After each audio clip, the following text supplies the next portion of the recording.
1000 ആശകളോടെ കാത്തിരുന്ന് കാത്തിരുന്ന് കഴിഞ്ഞു പോയ ഒരു ഇവന്റ് ഏതാണ്? ആദ്യം വീട് വെച്ചത്, ഉം. അല്ലെങ്കിൽ ആദ്യത്തെ കുഞ്ഞുവാവ ഉണ്ടായത് ഒക്കെ നമ്മുടെ ഭയങ്കര ബ്യൂട്ടിഫുൾ മൂമെന്റ്സ് ആണ് ലൈഫിൽ. ഓഫ് കോഴ്സ് പങ്കുടെ കല്യാണം. ഉം. അങ്ങനെ ഒരു 1000 ഇവന്റ്സ് ആയിരിക്കും ചിലപ്പോൾ എനിക്ക് പറയാനുണ്ടാവുക. ഇനി 1000 ആശകളോടെ കാത്തിരിക്കുന്ന ഒരു ഇവന്റ് ഏതാണ്?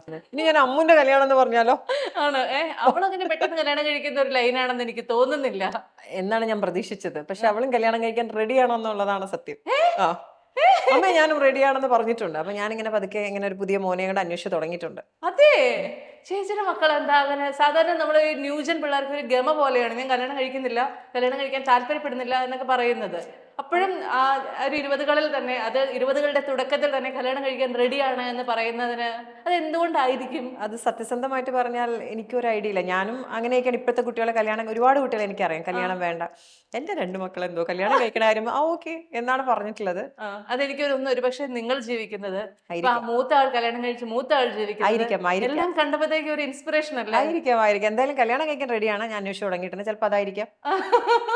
ആണ്. ഇത് കാണുന്ന ആൺകുട്ടികൾ റെസ്യൂമെ അയക്കണമെന്നുണ്ടെങ്കിൽ please contact Asha Sharath Instagram, Asha Sharath official.